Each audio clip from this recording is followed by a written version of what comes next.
Good morning, everybody. This is Ryan Bailey, President and CEO of First Principle Group. Today, what I really want to talk about is divorce recovery. I've had an unusual influx of people who were literally very, very recently divorced. So in one case, not just one person, but two people called me the day of their divorce wanting to get in. Normally I work much heavily on the marriage counseling side, so before the divorce, but with the influx of clients, oftentimes that leads me to want to do some more research to see how I could help clients out, especially when it happens in batches like that. And there's certain things that would be really important for people to pay attention to, that at least is helping these clients out, and throughout the 2 decades that I've been doing this, when I have talked to clients about their own divorce recovery, that have helped them. The first thing is that usually when somebody calls in like that, they're in absolute shock. They're in so much pain. If they're the person that was divorced, the other spouse wanted the divorce, not them. There is an enormous amount of shame and just this sense in which they feel alone and isolated. They don't know who they can turn to since there were so many mutual friends. They don't know if a friend chose the other side or what is happening, or what was said. Even if the person was the one who did something that ended, quote unquote, ended the marriage. So in other words, they had an affair or they were abusive or something along that line, I still see the shock. I still see the shock in their face. So the first principle that I want to get across, and I can't stress enough, is if you're going through a divorce, or if you've just gone through a divorce, just know that your emotions are going to be all over the place. But the biggest thing you have to do is you have to let yourself feel what you feel. Very oftentimes what I see, at least in my little practice, is that people don't want to feel what they feel. They want to numb out. They want to escape. They want to binge watch some shows. They want to just isolate, because the shame is sometimes really overwhelming. It's really important that you actually engage it. And some of my clients say, well, I've cried a ton and that I've felt other emotions, so am I not feeling it? And the reality is yeah, that's better. That's moving towards it. But there's probably certain emotions that when you start to feel them, you'll jump faster towards numbing out, just because you don't want to experience them. So for example, many times a client might have a deep-seated belief that they were not lovable, that they were not wantable. So for some of the women that I talk to, they say that they just weren't cherished. And those are some of the stronger kind of beliefs that fuel emotions that they don't want to feel, and that's often where they just can kind of numb out. And so the first principle is you have to feel what you feel. The second principle that might be helpful is you not just have to feel it with yourself, you also have to feel it with others and let others in. And so the second principle has to do with developing a support network for yourself, that you actually coach your support network on how to help you. So what do I mean by this?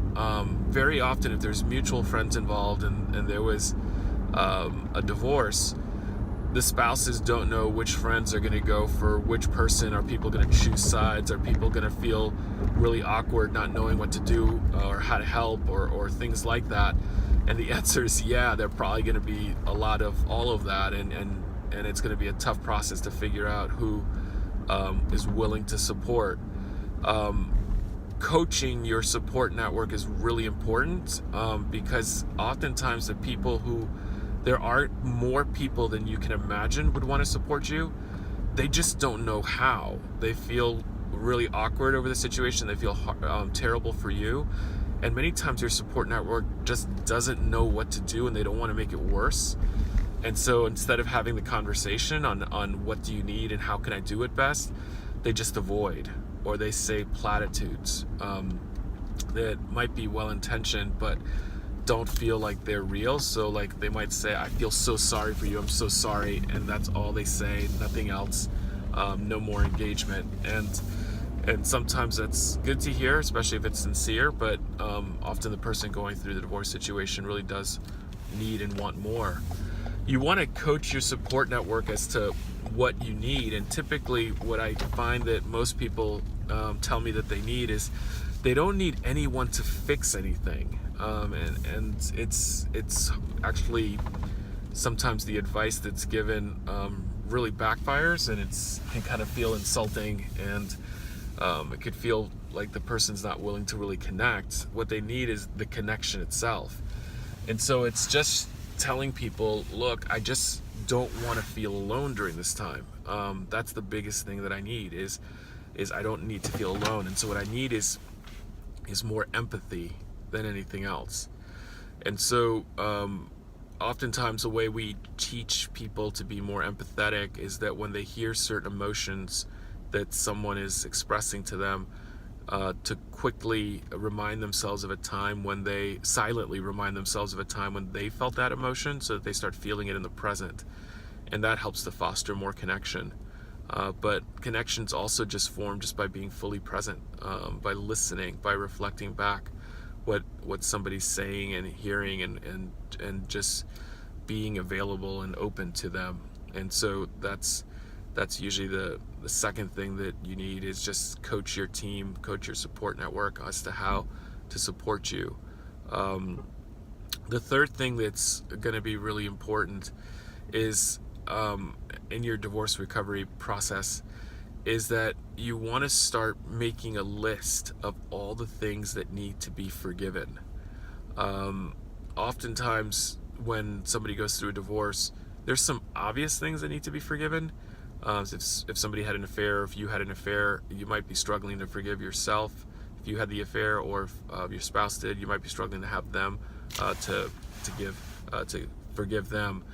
But often there's also hidden things that are way deeper, like hidden messages that maybe the person didn't even mean to give you, but you receive through the process. So for example, I had a client who started just a few days ago on Monday this week, so today's Friday, and she said that one of the things that she felt when her husband finalized the divorce was he never really loved me. And whether or not that's true or not, she genuinely believes it, so she needs to forgive it. And forgiving it is going to be really, really crucial. Probably going to wind up doing a series on post-divorce recovery, just because of the number of people that have called in. So let's just start with these three and look for a future blog on forgiveness itself, because that's often something that's tough to do, that we're not really sure how to do it, and then we'll jump from there. The saddest thing of all with the divorce recovery work that I'm doing is the isolation, and I just want to encourage you, if you're in that place, the isolation makes it so much worse. It increases the shame.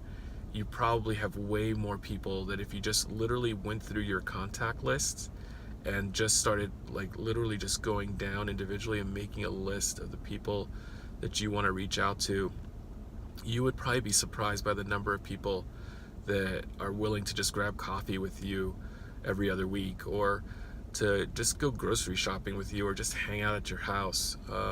And so look for opportunities for that. Alrighty, y'all. My name is Ryan Bailey, President and CEO of First Principle Group. Take care. Bye-bye.